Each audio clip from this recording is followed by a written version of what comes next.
ইসলামে রোমান্টিকতাও আছে। সুবহানাল্লাহ বলেন না। আপনি আমি তো ইসলামের রোমান্টিকতা নিই নাই, নিছি তো। ওইটা কোনটা? ইসলাম বলেছে তুমি যখন ঘরে আসবা সব কাজ শেষ করে বউয়ের সাথে বসে কথা বলো।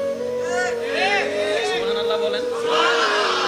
তোমার বউ তোমার জন্য, তোমাদের জন্য, সবার জন্য সারাদিন রান্না করে, মাঝে মধ্যে তোমার প্লেট থেকে একটু তাকে খাওয়াই দিও, তার মাথায় একটু মাঝে মধ্যে হাত বুলাই দিও। হাজার ব্যস্ততা ছিল, আচ্ছা থাকবে, মাঝে মধ্যে বউকে নিয়ে একটু ঘুরতে যাও। যদি বাহিরে কোথাও ঘুরতে যেতে না পারো, ছাদে যাও, পর্দার ভিতরে ছাদে যাও। তো বউ নিয়ে তো রোমান্টিক করতে ভাল লাগে না। বউকে শেষ কবে?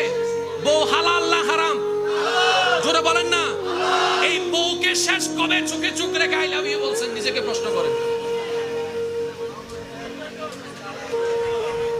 এবার বলেন, অন্যের বউকে, অন্যের মেয়েকে, অবৈধ সম্পর্ককে আই লাভ ইউ বলা হুসাইনি না ইয়াজিদি? ইমটিজিং করা হুসাইনি না ইয়াজিদি? মেয়েদের নামে বদনাম করা হুসাইনি না ইয়াজিদি?